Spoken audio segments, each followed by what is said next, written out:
और जो जो ये कह रहे हैं कि तुम्हारी घरों से औरतों को निकाल के बलात्कार करेंगे, वो करके दिखा देंगे और तुम अपने घर में बैठ के मातम करोगे।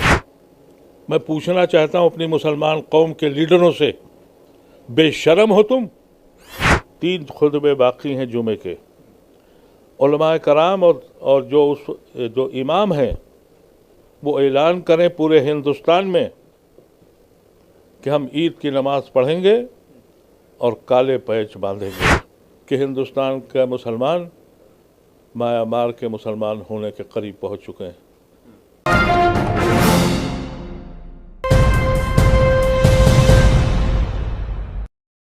देश में पहले हिजाब विवाद की हवा चली और उसके बाद एक बार गोश्त विवाद शुरू हो गया।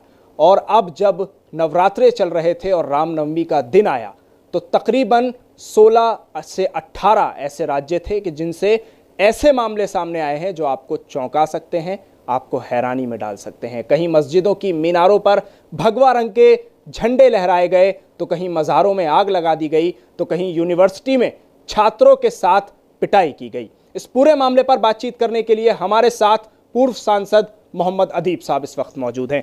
अदीब साहब, सबसे पहला सवाल आपसे यही है कि जिस तरह रामनवमी के मौके पर ये तमाम चीज़ें देश ने देखी हैं, चौंका देने वाले मामले हैं, हैरान कर देने वाले हैं, शर्मनाक मामले हैं। कहीं मज़ारों में आग लगाई गई है तो कहीं मस्जिद की जो मीनारें हैं उन पर चढ़कर भगवा रंग के झंडे लहराए गए। आपकी प्रतिक्रिया?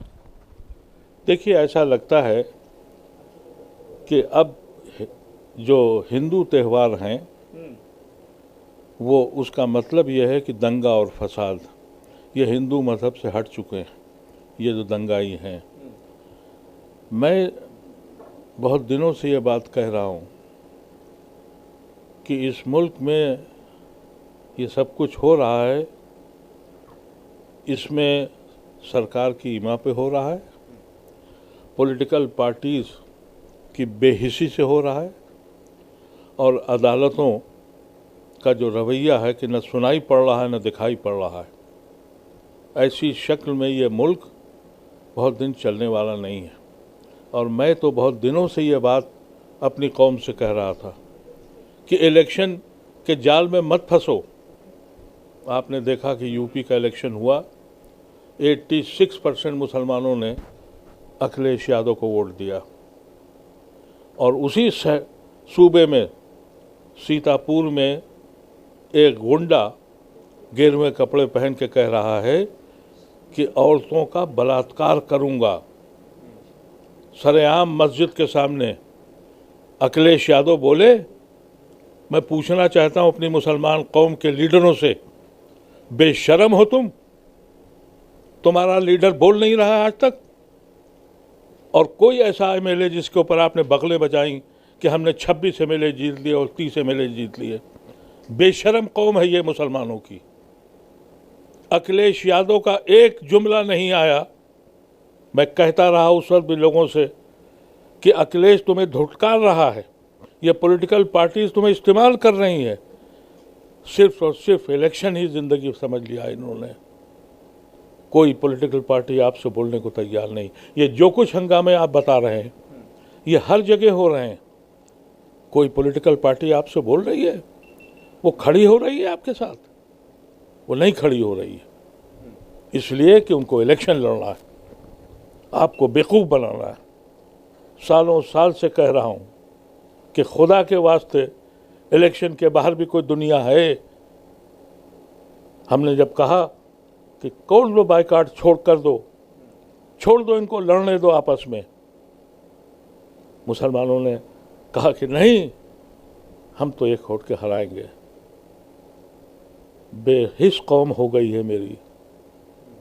मैंने इसीलिए एक आवाज़ लगाई, दानिशवरों से कहा, जो रिटायर्ड जजेस हैं उनसे रिक्वेस्ट की, बेरिकुलेट से कहा, खुदा के वास्ते सर जोड़ के बैठो। दुनिया में हिंदुस्तान मुसलमानों के लिए सबसे मकदूस मुल्क बन चुका है और तुम बेहिस्सों की तरह बैठे हुए हो। मैं कोशिश कर रहा हूं कि 30 या 31 मई को मैं 200-400-500 दानिश्वरों को पूरे हिंदुस्तान के बुला रहा हूं। और उनसे कहना चाहता हूँ कि अगर अब भी तुम में जुर्रत नहीं है और बोलने हक कहने की हिम्मत नहीं है तो तुमको गुलाम बन के रहना है। और जो ये कह रहे हैं कि तुम्हारी घरों से औरतों को निकाल के बलात्कार करेंगे, वो करके दिखा देंगे और तुम अपने घर में बैठ के मातम करोगे। तुम्हें सिर्फ मातम करना आता है। मैं इसलिए आज बहुत दुखी इंसान हूँ कि मेरी कौम की बेहिसी आज भी पॉलिटिकल पार्टीज के पीछे घूम रहा है। कोई पॉलिटिकल पार्टी खड़ी हुई आपके लिए?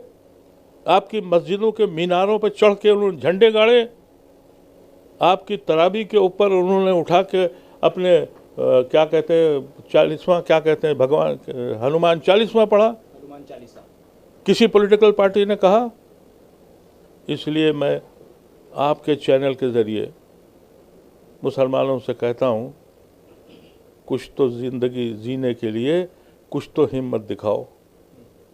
अभी एक मेरी गुजारिश है आपसे, आपके चैनल के ज़रिए मैं सारे उलमाओं को, सारे इमामों को, जमातों से गुजारिश करता हूँ कि जब ईद की नमाज़ पढ़ने जाएं तो कम से कम अपने हाथ पर एक काला बंधा बांध के जाएं और ये ऐलान करें कि इस मुल्क पे हम पे जो जुल्म हो रहा है, पॉलिटिकल पार्टी खामोश है और अदालतें कुछ सुनाई नहीं पड़ रहा है। कम से कम एकजुट होकर पहली शक्ल ये करो कि ईद के अभी 3 खुतबे बाकी हैं जुमे के, उलमाए कराम और जो इमाम हैं वो ऐलान करें पूरे हिंदुस्तान में कि हम ईद की नमाज़ पढ़ेंगे और काले पैच बांधेंगे। और अगर ये तुम ये भी नहीं कर सकते तो फिर हम पे लानत है। हम इस काबिल भी नहीं हैं कि इस पे गुफ्तगू भी कर सकें।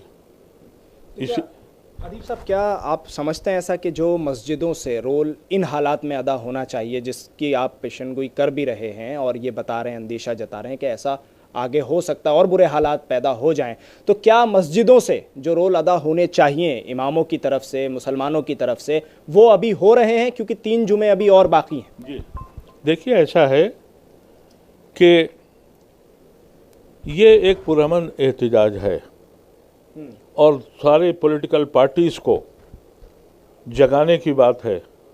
और बिलखुसूस ये अदालतें जिनको सुनाई नहीं पड़ता, जिनको दिखाई नहीं पड़ता, उनको पता लग जाए कि तुम हिंदुस्तान में क्या कर रहे हो। आप समझते हैं कि जज की जिम्मेदारी क्या है?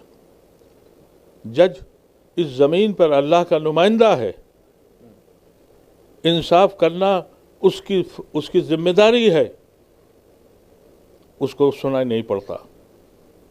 जो मुकदमात जिनसे ये वो फंस सकते हैं उसकी सुनवाई नहीं होती। मेरा अपना वाक़या है, गुड़गांव में नमाज के लिए जो जगह दी गई थी उनको चंद गुंडों ने नहीं होने दिया। मैंने सुप्रीम कोर्ट में केस डाला, ठंडे बक्से में पड़ गया। 370 ठंडे बक्से में पड़ गया। फिर किसके पास जाएं, किससे फरियाद करें, किस मुल्क में हम रहते हैं? उसकी सिर्फ वजह यह है, बेहिस कौम है मेरी। और अगर उसने इस ईद के दिन अपना एहतजाज जाहिर किया तो इंशाअल्लाह मई के आखिर में हम पूरे हिंदुस्तान के दानिशवरों को बुलाएंगे, मुसलमानों को एक प्लेटफार्म तैयार करेंगे। हमारे मुंह में भी ज़बान है, हिम्मत दिलाने की बात है। मैं आप सब हजरात से अपील करता हूँ, हाथ जोड़ के अपील करता हूँ, लिल्लाह खुदा के वास्ते अपनी कौम पे तरस खाइए, अपने बच्चों को बचाइए। ये जो अंदाज बना है कि मस्जिदों के सामने जाके, जिस तरीके से मैंने पिछली वीडियो में भी कहा था कि सन 1857 में मेरे ऊपर इतना जुल्म नहीं हुआ। इंसान इंसान को मार रहा था। 47 में इंसान इंसान को मार रहा था। आज पूरी कौम मेरी मिल्लत को, मेरी शरीयत को, मेरे एहसास को ख़त्म कर रहा है। मैं नहीं समझता कि हिंदुस्तान में कोई ऐसा वक्त भी आएगा कि मुसलमान आज भी पार्टियों की उम्मीद करेगा। ये जितने वाक़यात हुए हैं, अगर इसमें कोई भी पॉलिटिकल पार्टी खड़ी हो गई होती तो क्या मजाल थी, लेकिन सबके दिलों में वही है कि मियाँ को ठीक करना है। मुझे डर लगता है कि कोई दीवाना खड़ा ना हो जाए और इनकी उस आरज़ू को पूरा कर दे कि इस मुल्क में सिविल वार खड़ी हो जाए। इसीलिए मैंने कहा है कि दानिश्वर सब इकट्ठे हों, फैसला करें, यहाँ या दुनिया भर में बताएं कि हिंदुस्तान के मुसलमान म्यांमार के मुसलमान होने के करीब पहुँच चुके हैं। मैं इसलिए आखिरी बात ये कहना चाहता हूँ कि कोई तो बढ़ के संग उठाए, शाह शजर अब्दुल नहीं, जिसको तुम बुलंदी समझे हो इन हाथों की कमज़ोरी है। एक आखिरी चीज़ आपसे मैं पूछ रहा हूँ, क्या ये जो दर्द आपके दिल में है कौम उसको समझ पाएगी? क्योंकि और भी बहुत बड़े बड़े चेहरे हैं मुस्लिम कम्युनिटी के पास आपके अलावा, तो क्या आप ये समझते हैं कि आप जो बात कह रहे हैं वो कौम तक पहुंच भी गई हम लोगों के ज़रिए, तो कौम इसको समझेगी और जो अपील आप कर रहे हैं उस पर अमल होगा? और आप किस चीज़ की बात कर रहे हैं कि जागरूकता कौन सी चाहिए? क्या सड़कों पर उतरना चाहते हैं, क्या करना चाहते हैं? देखिए, जो दर्द मेरे अंदर है, हिंदुस्तान के हर मुसलमान के दिल में वही दर्द है। मैं बोल रहा हूँ, लोग बोल नहीं रहे हैं। मैं ये नहीं कहता कि आप सड़कों पे आइए, मैं सिर्फ ये कहता हूँ कि जाग जाइए, इसके बाद कोई ज़िंदगी नहीं है। और अगर अभी भी जागने की कोशिश नहीं होती तो ये मुल्क बचने वाला नहीं है। ठीक, बहुत शुक्रिया अदीब साहब पूरे मुद्दे पर न्यूज़ मैक्स से बातचीत करने के लिए। हमारे साथ पूर्व सांसद मोहम्मद अदीब साहब मौजूद थे कि जिन्होंने सीधे तौर पर एक अपील की है कि 30 या 31 मई के दिन एक बड़ा जलसा करेंगे जिसमें तमाम लोग जमा होंगे और आगे के लिए एक तैयारी होगी कि जो हालात मुल्क में बन रहे हैं वो किस तरह से बेहतर हो सकते हैं। दिल्ली से न्यूज़ मैक्स के लिए साहिल नकवी।